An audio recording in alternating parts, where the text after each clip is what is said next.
Lux presents Hollywood.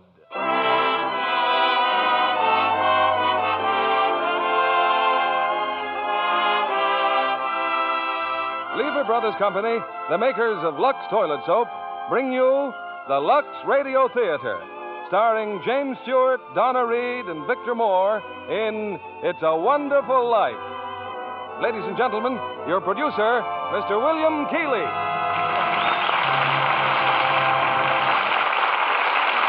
Greetings from Hollywood, ladies and gentlemen.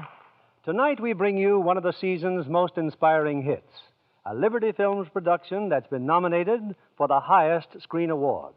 Yes, It's a Wonderful Life. And we present it now with its original fine stars, Jimmy Stewart and Donna Reed. Jimmy in the role which won him a nomination for the best performance of the year. Also in our cast is starred that fine comedian, Victor Moore.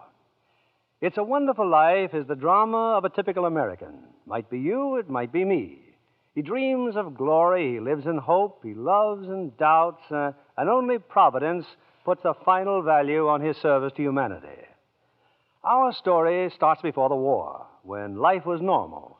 Shortages were generally unknown, and simple luxuries like Lux soap were abundant. I won't say that's the only reason people said it's a wonderful life, but I do know from the thousands of letters in our files that most of them said it's a wonderful soap. And they keep right on saying it day after day. In fact, the popularity of Lux soap is what makes it possible to present such entertainment as Frank Capra's great production, It's a Wonderful Life, starring Jimmy Stewart as George, Donna Reed as Mary Hatch, and Victor Moore as Clarence.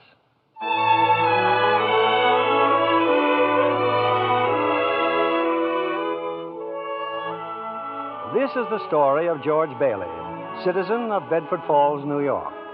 George Bailey, who more than anything under the sun wanted to see the world. The wonderful, exciting world that lay somewhere beyond the limits of his hometown.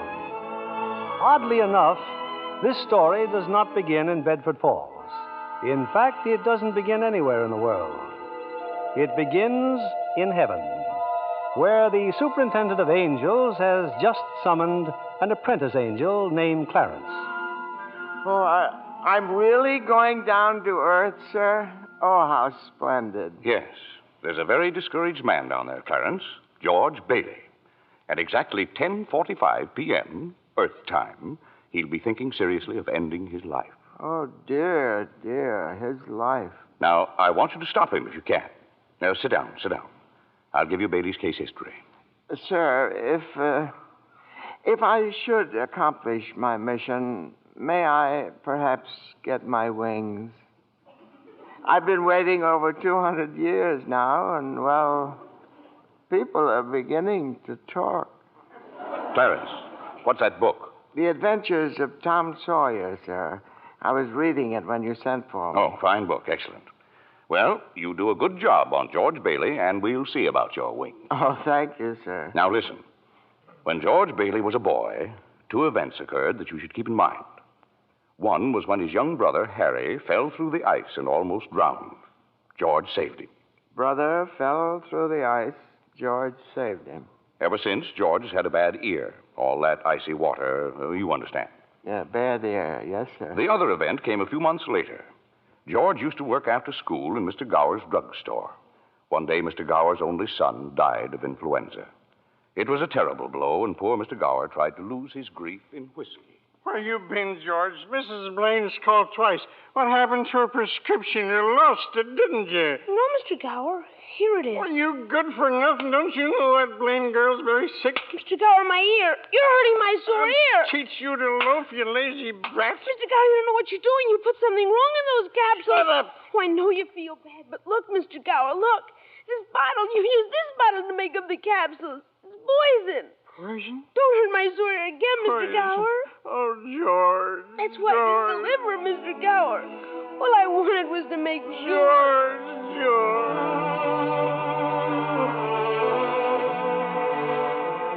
Well, Clarence, that was George Bailey as a boy. When he grew up, he wanted to go to college, but there just wasn't the money. So he worked 4 years in the Building and Loan Association. Building and Loan Association? Oh, I forgot to tell you. George's father was in the building and loan business. He and George's uncle, Billy. High ideals and low bank account. Anyway, George worked for his father and saved enough to see him through the university. That summer, though, he was going to Europe. Got a job on a cattle boat. Do a little traveling before college. Boy, oh boy, it's hard to realize it. My last night in the Bailey boarding house. Yeah, we're sure going to miss you, George. Oh, I'm going to miss you, too, Pop. Hey, what's the matter? You look tired. Oh, I had another tussle with old Henry Potter today. Oh, I thought when you put him on the board of directors, he'd ease up. Oh, so did I. I just can't understand a man like Mr. Potter. He can't begin to spend all the money he has. I guess Potter owns about everything he wants in Bedford Falls except our building and loan. That's why he hates us. Hey, George, can I borrow your tuxedo studs? Yeah, help yourself, Harry. Well, where are they, in your suitcase? I'm not taking a tuxedo on a cattle boat, you know. Say, where'd you get that suitcase anyway? Oh, Mr. Gower, going away present. And one of these days you're going to see that bag all covered with travel labels. Italy and Baghdad, Samarkand. Gonna have a pretty full summer, eh? I'm going to have a pretty full life. Hey, why don't you come to the dance tonight? What? I'd be bored to death. Well, you couldn't want a better death. Lots of pretty girls. Hey, I gotta hurry. I wish we could send Harry to college with you, George. No, we've got that all figured out now, Pop. He'll take over my job at the building and loan and work 4 years like I did, and then he'll go. Well, he's pretty young for that job. Well, no younger than I was. Maybe you were born older, George. Huh? George, when you get out of college, I don't suppose you'd come back to the building and loan. Oh, no, Pop, I just couldn't. I couldn't face being cooped up the rest of my life in a shabby little office. I'm sorry, Pop. Now, I didn't mean that, but it's just this business of nickels and dimes. I'd go crazy. I want to do something big, something important. Well, in a small way, we are doing something important, George. In that shabby little office, we help people figure out how they can own their own homes. I know, Pop. I just wish I felt that but I just feel like if I didn't get away, I'd bust. You're right, boy. You get yourself an education, then get out of here. Oh, Pop, you want a shock? I think you're a pretty great guy. Well, thanks, George. I'm glad to hear it. Look, why don't you go on over to Harry's dance? You'd have a good time. Well, I don't know. Maybe it will drop in. Yeah, maybe it will at that. So, George Bailey went to a dance. Is that important, Joseph? Why, it was at the dance he met Mary Hatch. Oh. And 3 hours later, he was walking her home. George and Mary were feeling pretty good, Clarence. As a matter of fact, wonderful. Buffalo girl, can't you come out tonight? Can't you come out tonight? Can't you come out tonight? Buffalo girl, can't you come out tonight? And dance by the light of the moon. Hot dog, oh boy, just like an organ. At Gee least. whiz. Hey, you know something? If it wasn't me talking, I'd say you were the prettiest girl in town. Well, why don't you say it? Well, I don't know. Maybe I will. Hey, how old are you anyway? 18. 18? Too young or too old? No. It's just right. It sort of fits you. Hey, look where we are. Oh, the old Granville house. Yeah, I got to throw a rock. Oh, no, Donna. I love that old house. Well, no, don't you know about deserted houses? You make a wish and then throw a rock. George, but it was such a lovely old place. I wish I lived there. In there? I wouldn't live in it as a ghost. Now, watch. What's this? Here we go. How about it, huh? Pretty good shot, huh? Broke a window, huh? What'd you wish, George? Oh, I don't know. Not just one wish, a whole hatful. Mary, I'm shaking the dust of this crummy little town off my feet, and I'm going to see the world. Italy, Greece, the Parthenon, the Colosseum. And then I'm coming back here and go to college and see what they know. And then I'm going to build things. I'm going to build airfields and skyscrapers 100 stories high and bridges a mile long. And then I'm going to... Hey, Mary. What is it you want? What do you want, huh? You want the moon?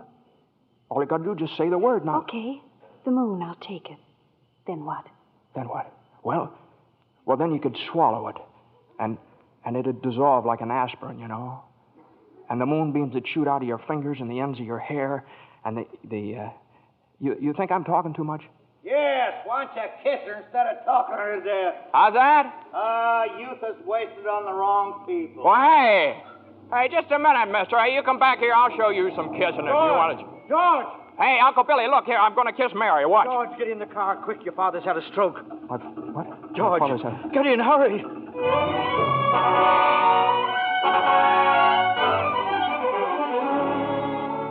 Well, George's father died that night, Clarence. So, of course, George couldn't go to Europe. But that fall, just as he was ready to leave for college, the directors of the building and loan had a meeting. They were going to appoint a successor to Mr.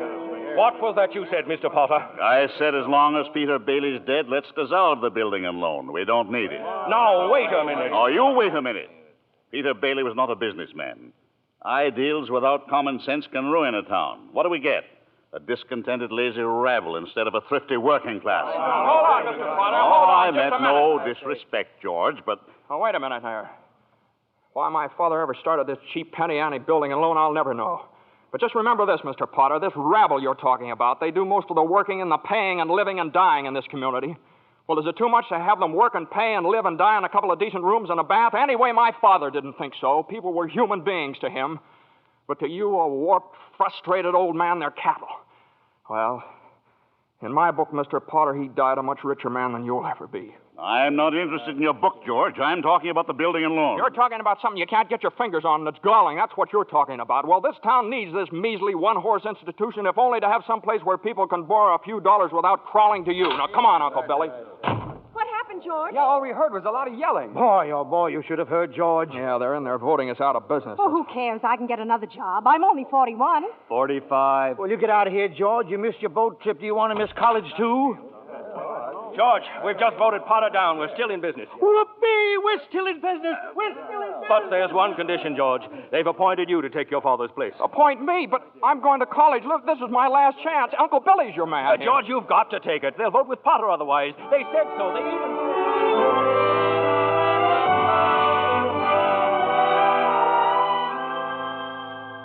I know George Bailey didn't go to college. That's right, Clarence. He gave his college money to Harry. Harry went instead. But what happened to that good-looking girl, you know, Mary? Oh, George saw her now and then. Not very often, though, because Mary went away to school, too. Anyway, George waited 4 years more for Harry to come back and take over the building and loan. He could still see the world. He planned to work in the oil fields, Venezuela. Except when Harry came home, he wasn't alone. There was a girl with him, his wife. George? Yeah, I'm out here on the porch, Mother. I just thought I'd get some air. Well, how do you like your new sister-in-law? Oh, she's swell. Looks like she can keep Harry on his toes. Yeah, I keep him out of Bedford Falls anyway. What do you mean? Well, Ruth's father, he's got a wonderful job for Harry up in Buffalo. Buffalo? Well, that means you can't... Yeah. George, did you know Mary Hatch is back from school? Hmm? Yeah. Nice girl, Mary. Mm-hmm. Oh, stop grunting. Oh. Give me one good reason why you shouldn't call on Mary. Well, Sam Wainwright. Sam's crazy about Mary. Well, she's not crazy about him. Well, now, how do you know that? Did she discuss it with you? Besides, Sam's away in New York. Oh, and all's fair in love and war. I see. Okay, Mother, I think I'll go out and find that girl and do a little passionate necking. Oh, George. Goodbye, Miss Bailey. By the way, do you want any books at the library? Library? George! George, you go and see Mary. Do you hear?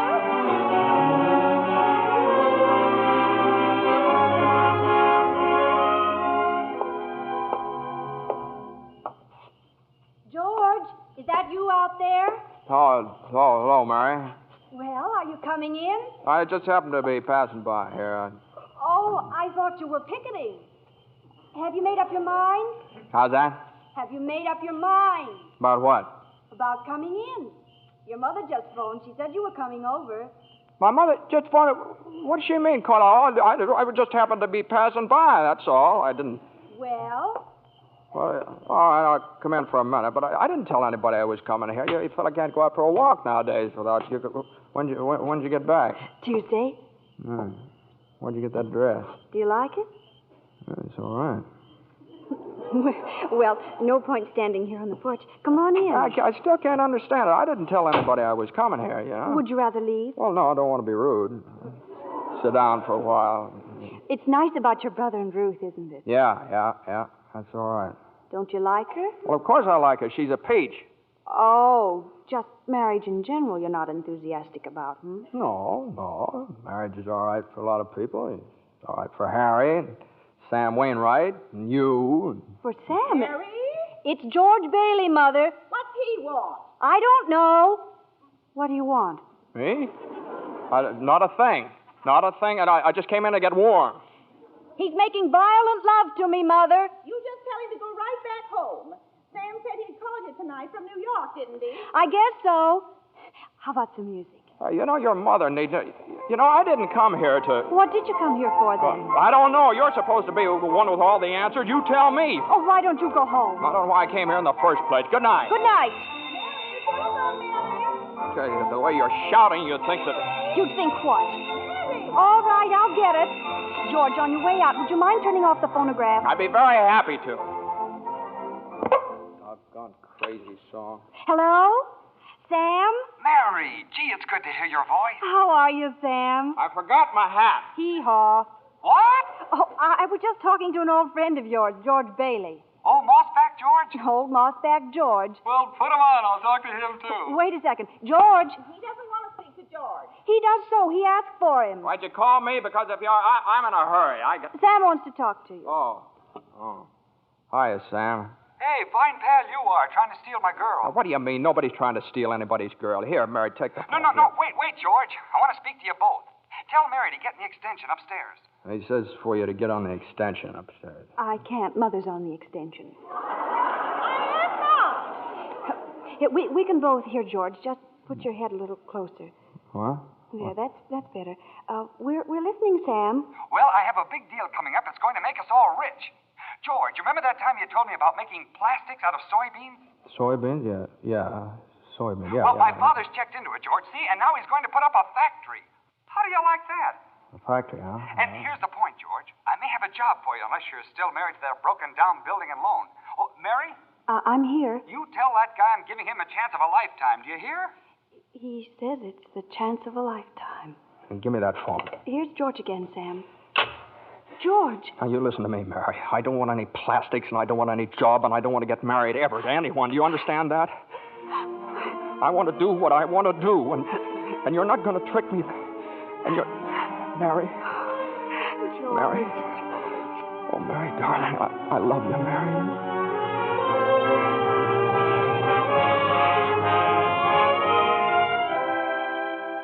Well. So George Bailey and Mary Hatch were... Yes, George and Mary were married. And they started off on their honeymoon in Ernie Bishop's taxicab. Hey, where are you two going on this here now honeymoon? We're going to shoot the works, Ernie. A whole week in New York, a whole week in Bermuda, the highest hotel, the oldest champagne, the hottest music, and the prettiest wife. So you're finally getting out of Bedford Falls, huh? Then what? Then what, honey? After that, who cares? That does it. Hey, Mrs. Bailey, I haven't kissed you. Hey, George, there's something funny going on over there. Look over there at the bank. It looks like a run. All right. Pull over a minute, will you, Ernie? George, let's not stop. Please, let's go straight to the No, wait a station. minute. I better see what it is. I'll be right back. George, please. George!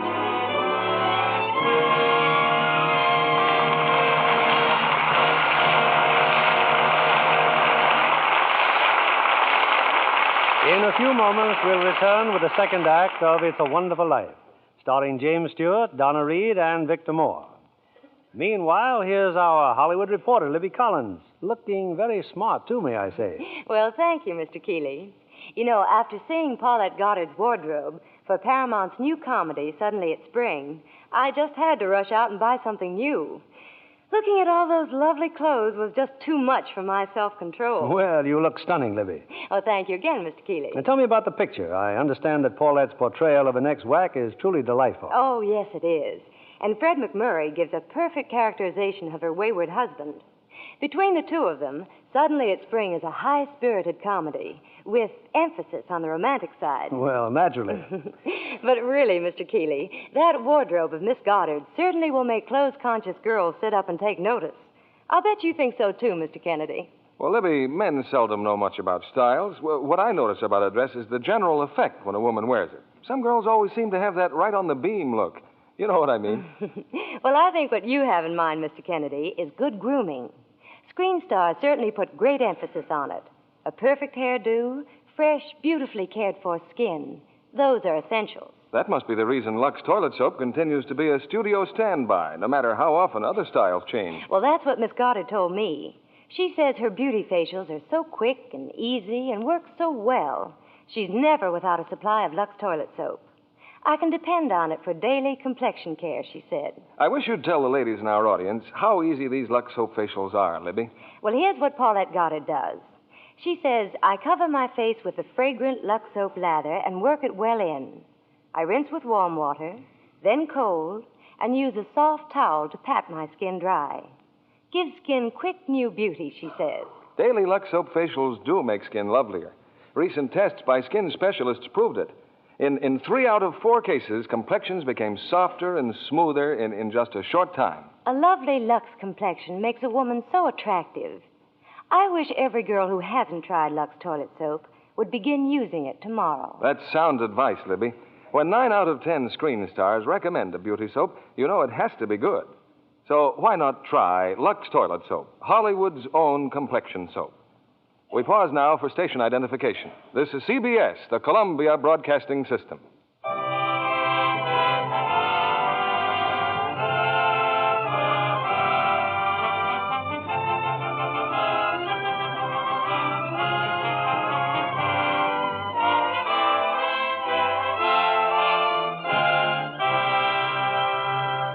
Act 2 of It's a Wonderful Life, starring Jimmy Stewart as George, Donna Reed as Mary, and Victor Moore as Clarence.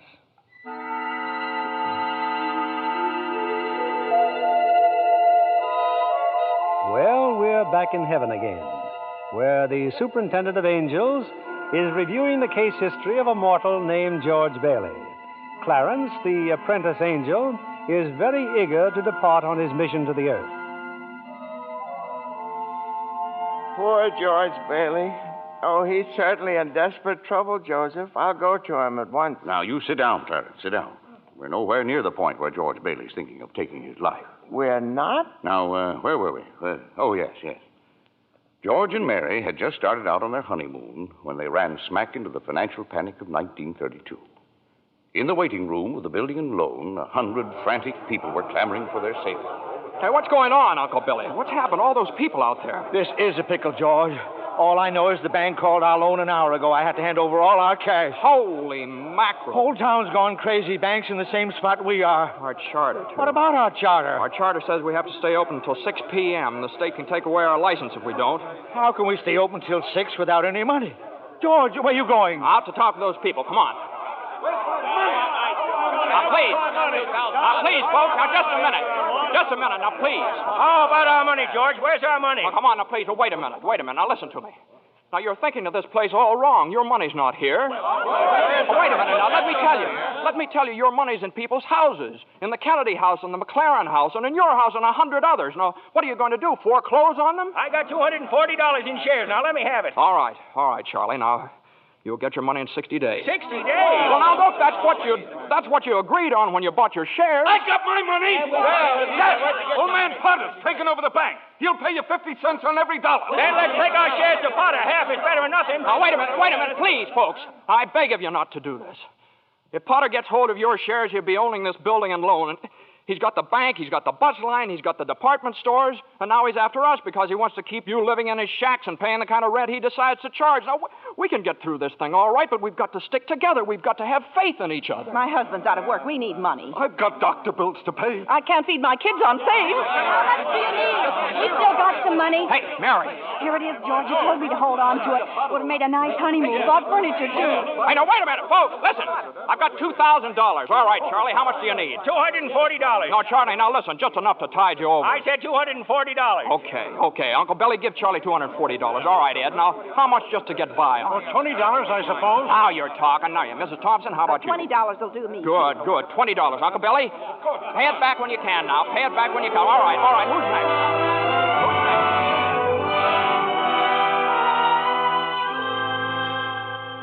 Look at the clock. Look. 5 seconds, 4 seconds, 3, 2, 1. 6 o'clock. We made it. Lock that door, Eustace, quick. Boy, we're still in business, Uncle Billy. We've even got $2 left. George, there's a call for you. Okay, and then call my wife, will you? She's probably over at Mother's. Mrs. Bailey's on the line. No, I don't want Miss Bailey. I want my wife. Mrs. Bailey. Mrs. Bailey, that's my wife. That's my... give me the phone, will you? Hey, Mary. Listen, Mary, I'm sorry. I... Come home? Well, what home? Well, 323 Sycamore. Well, whose home is that? What? Well, Mary, how can I... Well, sure, all right, sure, I'll be there. Clarence, guess what 323 Sycamore was? His mother-in-law's house, huh? Oh, no. Number 323 Sycamore was the old Granville house, the one George threw rocks at and made wishes. Yes, sir, that's where they spent their honeymoon. That's where they started housekeeping. They were still living there 2 years later when old man Potter asked George to stop over at his office. Sit down, George. Sit down, do. Have a cigar? Well, thank you, sir. George, you're a young man, married, making, say, $40 a week at the building and loan. 45. 45. Now, if you were some ordinary yokel, I'd say you were doing fine. But George Bailey is intelligent, ambitious. He hates the building and loan almost as much as I do. He's been dying to get out of town ever since he was born, but he's trapped. Trapped into frittering his life away playing nursemaid to a lot of garlic eaters. Do I paint a correct picture, George, or do I exaggerate? Well, what's your point, Mr. Potter? My point is that you're the only man in town who has licked me. George, I want to hire you. Manage my affairs. I'll start you off at $20,000 a year. $20,000 a year? Are you sure you're talking to me? I'm George Bailey. Don't you remember me? The building and loan, remember? Yes, George Bailey, whose ship has just come in, providing he has sense enough to climb aboard. Well, but what about the building and loan? Confound it, man. I'm offering you a 3-year contract at $20,000 a year. Is it a deal or isn't it? No. The answer's no, doggone it. If you offered me $1 million to stay around this town and play stooge to you, the answer'd still be no. Now, let me alone. Don't bother me.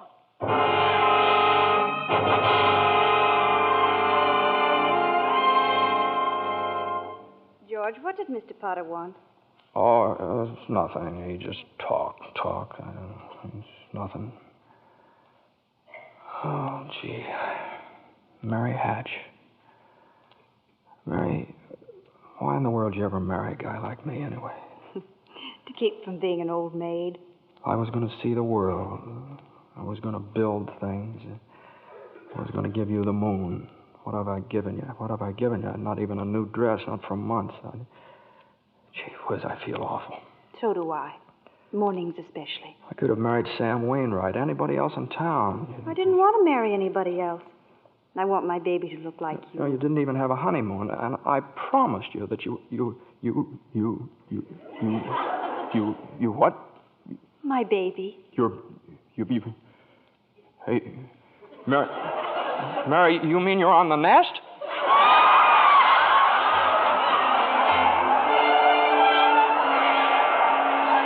Well, Mary had her baby, Clarence, a boy. You don't say. Then she had another one, a girl. Well, what do you know? Night after night, George had come home late from the office. Things weren't good with the building and loan. Potter was really bearing down on him. Then came the war. Mary had another baby by then. Oh. But she still had time to help out in USO. Uncle Billy sold war bonds. And George's brother Harry became a real hero. Shot down 15 planes. But George, what about George? Well, George was 4F, his bad ear. He was an air raid warden. On VE Day, he wept and prayed. On VJ Day, he wept and prayed again. We're getting pretty close to today, aren't we, sir? Yes, Clarence. You now know almost everything you have to know about George Bailey, except what happened that finds him down there at this moment, wanting to die. Well, sir, well? Well, today's the day before Christmas, Earth time. George is pretty excited. Hey, Tilly! Eustace! Hey, look at the newspaper. Commander Harry Bailey, decorated by the president. That's my kid brother. The Congressional Medal of Honor. Gosh, George, gosh. What do you think about the 15 Jap planes? And the last one he got was just about to dive into a transport loaded with soldiers. You know what that means? He saved lives, hundreds of lives. Hey, gee, where's Uncle Billy? Huh? We're going to the bank, George. He's depositing that $8,000. Good. Go. Who's that in his office there? It's that man again, the bank examiner. Oh, yeah. Well, good afternoon, Mr. Carter.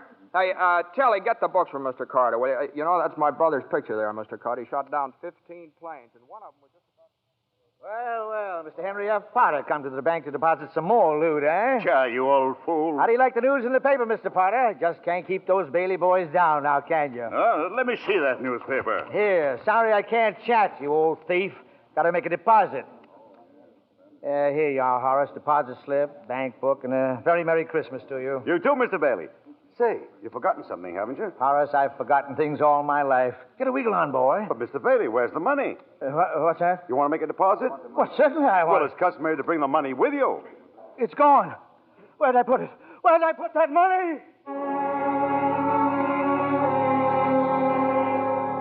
A terrible thing, Clarence, terrible. Uncle Billy couldn't find the money because the envelope with the $8,000 was folded up in that newspaper he gave to old man Potter. I just don't know what happened to it, George. I just don't know. $8,000. Uncle Billy, the bank examiner's here, and it's not our money. It belongs to the depositors. George, what are we going to do? We've traced every step I took. We can't stand here in the street. Are you sure you didn't put that envelope in your coat pocket? I think so. Maybe. Oh, I'm no good to you, George. I'm no good. Now listen to me. Think, will you? Now try and think. I can't think anymore. I can't. Where's that money, you silly old fool? You know what this means? It means bankruptcy and scandal and prison. One of us is going to jail. Well, it's not going to be me. Now get out of my way. I'm going home.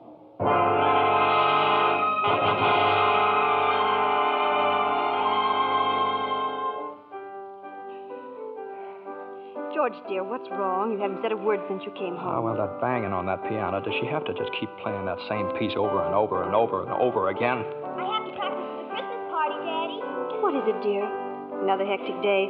Yeah, another red letter day for the baby. Dad, Murphy's got a brand new car. You should see it. What's the matter with our car? Isn't it good enough for you? I'm sorry, Dad. I only... Run upstairs, Petey. See if Zuzu's all right. Okay, Mom. Now, what do you mean? What, see if Zuzu's all right? What do you mean? Oh, she caught a little cold coming home from school. She didn't button up her coat. Well, what is it? What do you mean, just a cold? George, the doctor said it was nothing serious. Was the doctor here? Well, I thought he'd better look at her. It's this old drafty house. It's no wonder we don't all have pneumonia. Might as well be living in a refrigerator. Why'd we have to live here in the first place and stay around this measly, crummy old town? George, what's happened? Everything's happened. You call this a happy family? Why do we have to have all these kids? Daddy, how do you spell frankincense? I don't know how you spell. You ask your mother. Where are you going? Upstairs to see Zuzu. Hello?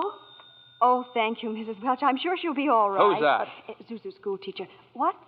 Oh, yes, the doctor says she'll be fine tomorrow. Here, give me that phone. George, please. Mrs. Welsh?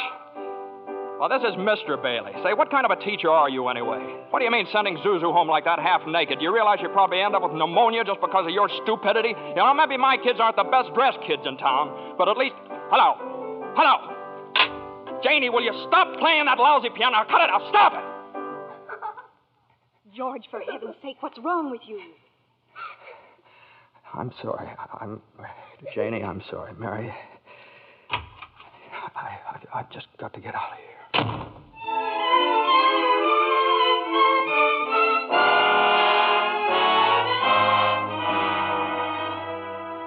So that's it, George. You're short $8,000 in your accounts, eh? Oh, please, Mr. Potter, I'll pay any sort of a bonus if you still want the building and loan. You say it was lost. Have you notified the police? No, sir, I haven't done that yet. Harry's home. Oh, I come to me. What about your good friend, Sam Wainwright? I can't get a hold of him. He's in Europe.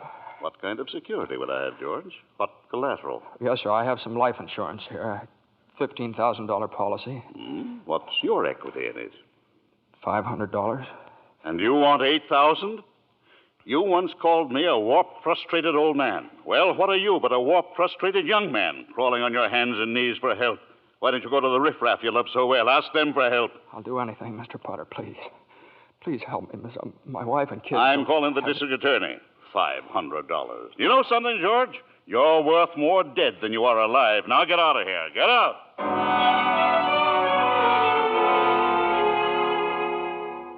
And all the time, Potter had the $8,000 in his desk drawer. It's still there, Clarence. But where's George, sir? Where? Well, he went over to Martini's Cafe. He's had a couple of drinks, Clarence.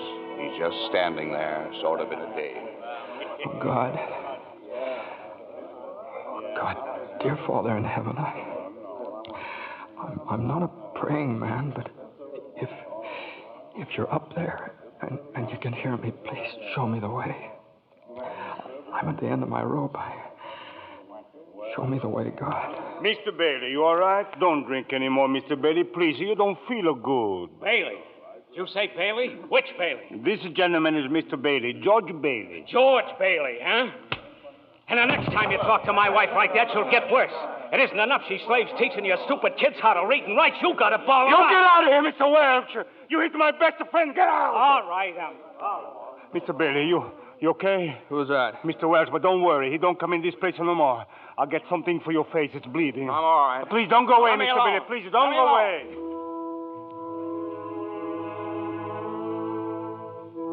Well, George left Martini's Cafe 5 minutes ago, Clarence. He's at the river now, on the bridge, looking at the water. Are you ready, Clarence? All ready, sir. Very well. Save George Bailey's life, and you'll get your wings. My wings. Oh, thank you, Joseph. George! George Bailey! Get away from that bridge! You hear me? George! George!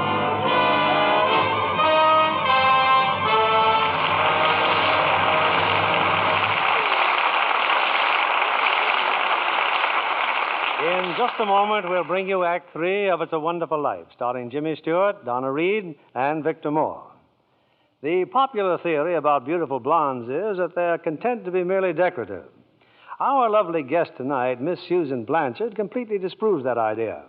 Besides being a hard-working Fox starlet, Susan, I understand you're a wonderful cook. I really love housekeeping, Mr. Keeley. But most of all, I enjoy the training I get at the studio. It's work, but it's fun, too. You're an Easterner, aren't you, Susan? Yes, a native New Yorker. I thought so. It was the Broadway theater that inspired me to think of show business as a career. Well, that's interesting. I used to save my allowance and go to every play I could. One of my favorite actresses was Jane Wyatt. Uh-huh. Imagine, Mr. Keeley, what a thrill it was for me to meet her right here in Hollywood. Jane Wyatt's latest picture, Boomerang, was made in the East, I understand. Yes. But she and Dana Andrews, who stars in Boomerang with her, were in Hollywood to see a studio showing of the picture. Oh, I see. Jane Wyatt is my ideal of a stage and screen star. So talented and so lovely to look at. Just as lovely in real life, too. She is indeed. It wasn't long before I discovered that she's as keen about Lux toilet soap for beauty care as I am. You know, I'm a Lux girl, too. We're glad to hear you say that, Miss Blanchard, because that's a very beautiful Lux complexion I see before me. Just right for blue eyes and ash blonde hair. Thank you, Mr. Kennedy. Any girl in pictures is delighted to find out about Lux toilet soap as a beauty care. Active lather facials are so quick and easy, and they really make a difference in your skin. Thousands of busy, attractive women have discovered that, Miss Blanchard. Daily Lux Soap Complexion Care does make skin lovelier. Otherwise, it wouldn't be the choice of 9 out of 10 screen stars. Lux toilet soap is all around beauty care for me. I use it as a bath soap, too. It has such delightful perfume, leaves a lovely fragrance on the skin. Thank you, Miss Susan Blanchard. I hope our audience will be seeing that lovely Lux complexion of yours in a screen close-up one of these days. Now, back to our producer, William Keeley. Act 3 of It's a Wonderful Life, starring Jimmy Stewart, Donna Reed, and Victor Moore.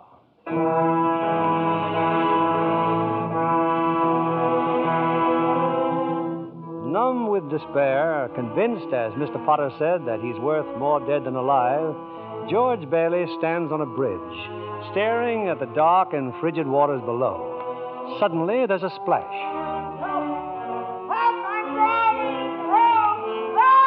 No, that's not George. It's Clarence, the apprentice angel. And there goes George in after him. It's a few minutes later now, and in the bridge-keeper's shack, George and Clarence are drying off. You both sure you're all right? You want a doctor? No, I'm all right. Oh, I'm fine. This underwear, I didn't have time to get anything more stylish. My wife gave me this on my last birthday. I passed away in it. You what, mister? I see Tom Sawyer is drying out, too. Who? My book. I left in such a hurry, I brought Tom Sawyer with me. Hey, how'd you happen to fall in? Oh, I jumped in. I jumped in to save you. Jumped in to save me? Well, I did, didn't I? You didn't go through with it, did you? Go through with what? Suicide. Hey, it's against the law to commit suicide around here. Yeah, it's against the law where I come from, too. Where do you come from? Heaven. Oh, that's very funny. Your lips bleeding. Yeah, I got a bust in the jaw in answer to a prayer. Oh, no, George. I'm the answer to your prayer. Hey, how'd you know my name? Oh, I know all about you. Well, who are you supposed to be, anyway? Clarence Odbody, AS2. Clarence Odbody. What's the AS2 for? Angel, second class. Hey, I'm getting out of here. You may not need a doctor, but I do. Cheerio, my good man. Hey, look here. Why'd you want to save me?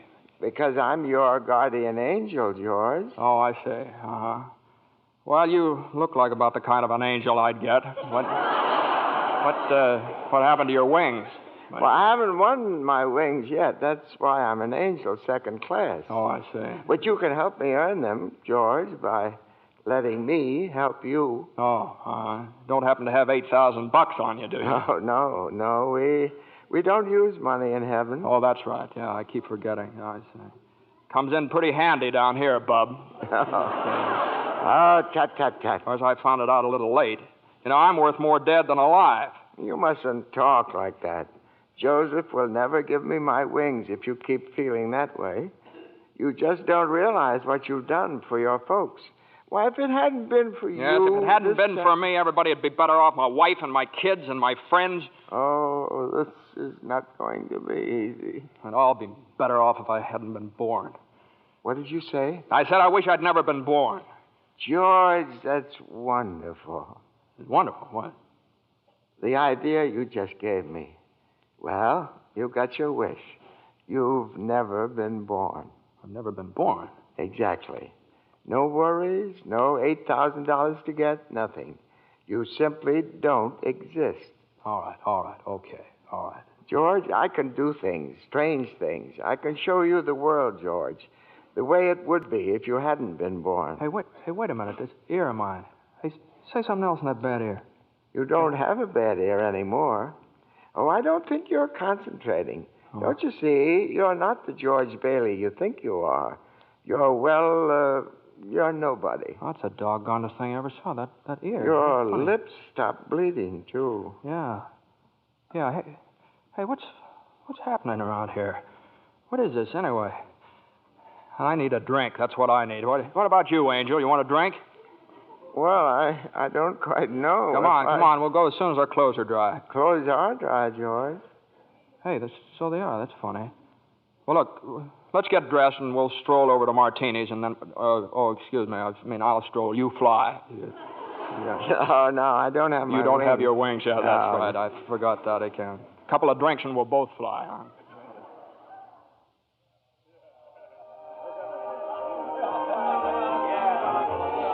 What'll you have, fellas? Hey, where's the boss? Where's Martini?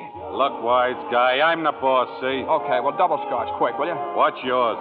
You know what I just love? Some mulled wine. Huh? Heavy on the cinnamon and light on the cloves. Off with you, my lad, and lively now. Now, cut it out. Oh, come on, just give him the same as I ordered. He's okay. Two double scotch. What about this place? It's all changed. All of Bedford Falls has changed. You're having your wish, George. You've never been born. Oh, there'll be lots of things you've never seen before. Oh, good. Somebody just made it. Made what? Every time a bell rings, it means some angel's got his wings. What'd you say? Look, Clarence, I don't think you better talk about angels around here. Don't they believe in angels? Oh, yeah, they believe in them, but it's just a little thing. Then why should people be surprised when they see one? Don't mind him, bartender. He's just a little fella. He just never grew up, man. How old are you anyway, Clarence? Well, next May, I'll be 293. That does it. A couple of pixies, huh? Go on, get, you hear me? Get. Where's Martini? Will you Stop tell me? asking about Martini. Ain't here any... Hey, you.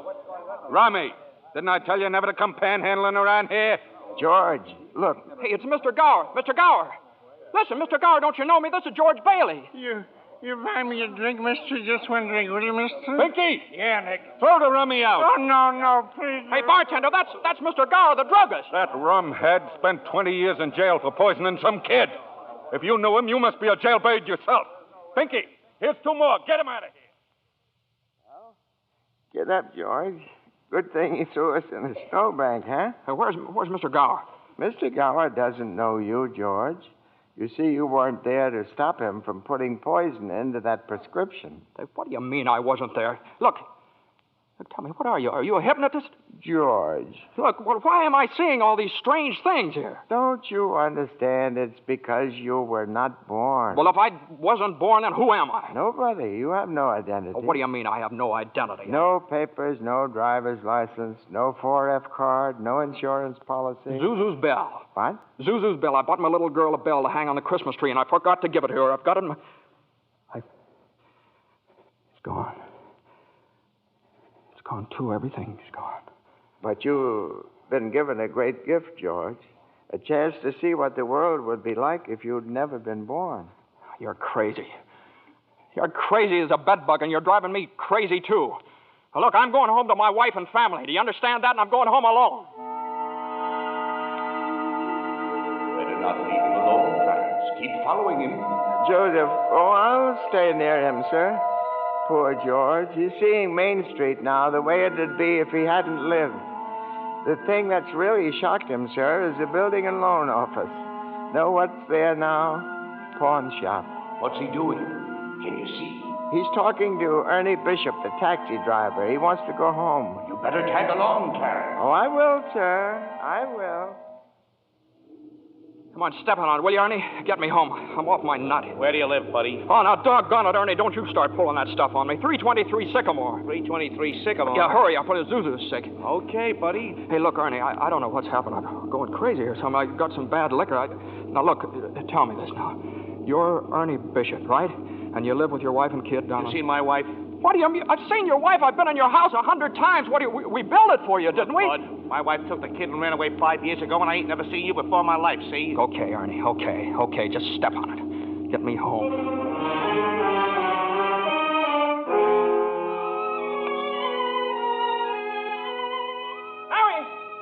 Mary, where are you?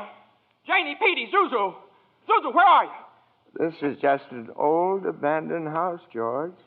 You have no wife, no children. Where are they? What have you done with them? Hey, I'll bet that's him. See, I told you. All right, up with your hands. Oh, Bert the cop. Thank heaven you're here. Now, look, why don't you be a good fella and I'll take you to a doctor? Bert, listen to me. What's the matter with you guys? Now, listen, it's that fellow there. He says he's an angel. He tried to hypnotize me. I hate to use my nightstick, but I guess I... Ow! Run, George, run. He can't hit you while I'm biting him. George, run. My teeth aren't what they used to be. Joseph, help! Joseph! Where'd they go, Ernie? Where'd they go? I don't know. They just disappeared.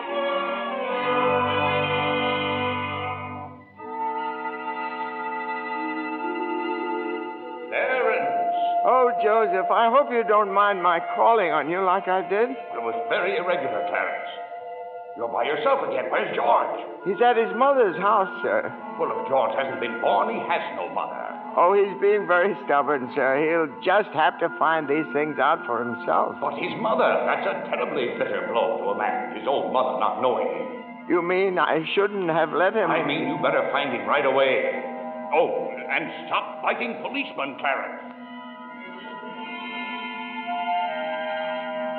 I'm here again, George. My own mother didn't know me. If only Harry were here. If my brother were only back from Washington. Your brother fell through the ice and was drowned at the age of 9. Well, that's a lie. He got the Congressional Medal of Honor. He saved the lives of every man on that transport. Every man on that transport died. Strange, isn't it? Each man's life touches so many other lives.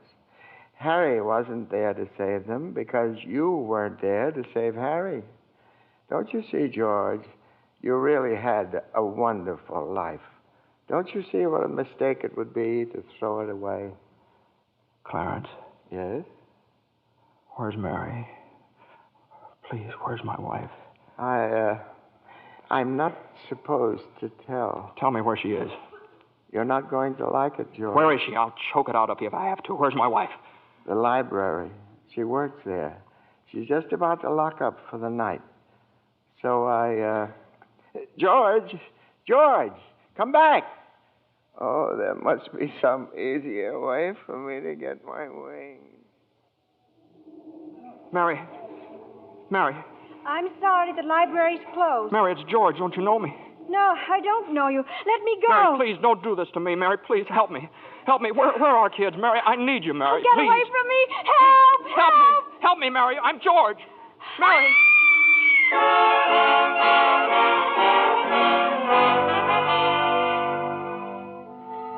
Clarence. Oh, where is he, Joseph? Where's George? I'm afraid I've lost him, sir. You knew you shouldn't have let him try to see Mary. Now they're after him, a mob. They think he was trying to hurt her. Joseph, I won't even get one wing, will I? You have one more chance, Clarence. Get over to the bridge by the river. I think George has seen just about enough. But the mob... But don't worry. They've lost him, too. Now, hurry up. Oh, thank you, Joseph. Thank you. Clarence. Clarence! Clarence, where are you? I'm here, George. Help me, Clarence. Get me back. I don't care what happens to me. Only get me back to my wife and kids, please. I want to live again. Oh, thank you, George. Thank you, boy. I want to live again, please. Oh, God, please let me live again. George? Is that you down there, George? Now get out here, Bert. Get out here. You come in any closer, I'll let you have it. What the hell are you yelling for, George? Come on. George, Bert, do you know me? No, yeah. I've been looking all over town for you. Where you been? Hey, Bert, I'm alive again, Bert. You sure you're all right? Hey, your mouth's bleeding. It is. Hey, my mouth's bleeding. Bert, look at the blood come out of there. Would you? And where's Zuzu's Christmas bell, Bert? I had it right in my pocket. Here it is. Hey, it's in my pocket. What do you know about it? Hey, Merry Christmas, Bert. Well, Merry Christmas. Get in the car. I'll drive you home. You will, Bert? We'll do that. And turn the siren wide open, huh? Merry Christmas, Bedford Falls. Hey, Merry Christmas, old building and loan. Merry Christmas, Mr. Potter. Yippee! Come on. Hey, Bert, come on in with me, huh? What is these people, these reporters? Hey, Merry Christmas, reporters. Hey, Mr. Bank Examiner, Merry Christmas. Mr. Bailey, there's a deficit. I know, $8,000, I'll bet, huh? George, I've got a little paper here. I'm sorry. I bet it's a warrant for my arrest. Isn't that wonderful? Merry Christmas. Hey, where's Mary, you know? Look at this wonderful old drafty house. Isn't it wonderful? Have you seen my wife? Where's Mary? Mary! Merry Christmas! Kids! Hey, kids! Janie! Petey! Hey, I could eat you up. Where's your mother? She went looking for you, Daddy, with Uncle Billy. Oh, Daddy? Zuzu, my little ginger snap. How do you feel, huh? Fine, Daddy. Not a snitch of temperature. Not a snitch of temperature. Hallelujah! George, darling. It's Mommy. Mommy's home. Mary. George, where have you been? Mary. George, Mary, George. now look, just let me touch you. Oh, you're real, Mary. Oh, you've no idea what happened to me. You've no idea what's happened either. They're on their way here. Who's on their way? Oh, the police department? The FBI, the National Guard? I'm alive again, Mary. Oh, listen, Mary, I'm alive again. Oh, yes, darling, yes. Now close your eyes and come on downstairs. What is it? We can't open my eyes yet, Mary? What's going on here? Now keep your eyes closed. Now, I'll just walk you over here by the Christmas tree and... Well, the people, I hear lots of people. What is it? Lots of people.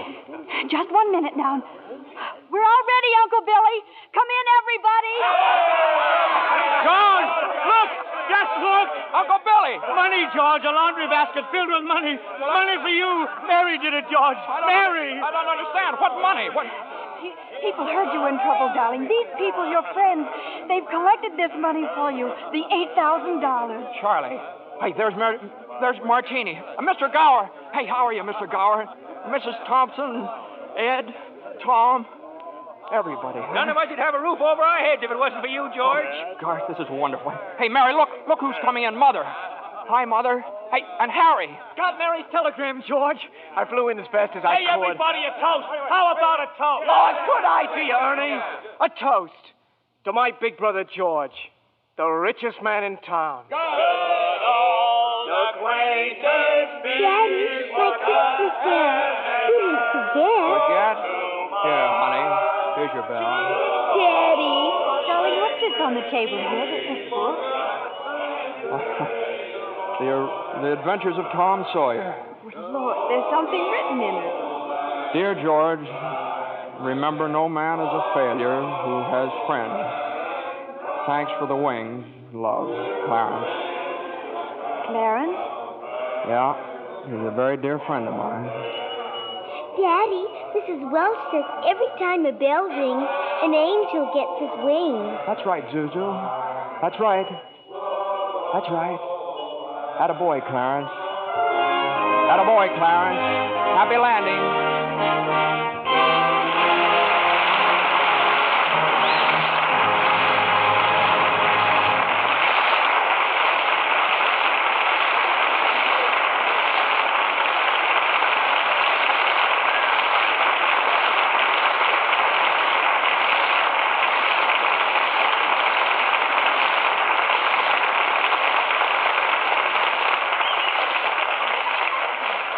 It's a wonderful life so long as we can have such fine performances as we enjoyed tonight from Jimmy Stewart, Donna Reed, and Victor Moore.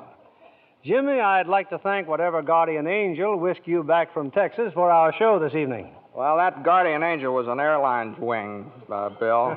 You were in Texas for the premiere of this picture, weren't you, Jimmy? Yeah, Frank Capra and I went down for 5 openings, as many nights. Pretty good All down of there them in Texas, Texas, yeah. Jimmy? Yeah, every one of them. There were 5 premieres overtaken. You know, it's a pretty big state. Takes that many to do it. Jimmy, I'm sure your fans were proud to read that you received an honorary degree from Princeton just the other week. Yes, how about that, Jimmy? Do we call you professor now? No. It's just an M.A. Oh, Master of Arts? Well, it might have been. I don't know. It might be for murdering architecture. That's what I studied at Princeton. Well, you know, Donna has an honorary degree to her credit, too. LLC. What's that, Bill? LLC? Well, you can see for yourself. A lovely Lux complexion. Well, thank you, Bill. Or rather, thank Lux Toilet Soap. It's a wonderful complexion care. I use it faithfully. With wonderful results, I see. What's happening next Monday night on Lux, Bill? Next week, we have another of the season's most successful films. It's 20th Century Fox's thrilling screen hit, Leave Her to Heaven, with lovely Jean Tierney, and a star who appears in answer to literally hundreds of requests, Cornell Wilde. Based on the best-selling novel of the same name, Leave Her to Heaven is the strange, dramatic story of a woman whose twisted mind and fiendish jealousy drive her to any lengths to hold the man she loves. Now, that ought to make great listening, Bill. I wouldn't miss it for anything. Good night. Good night, and thanks a million.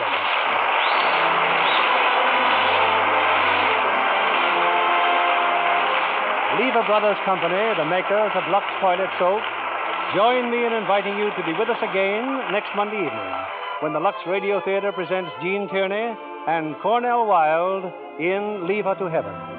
This is William Keeley saying good night to you from Hollywood.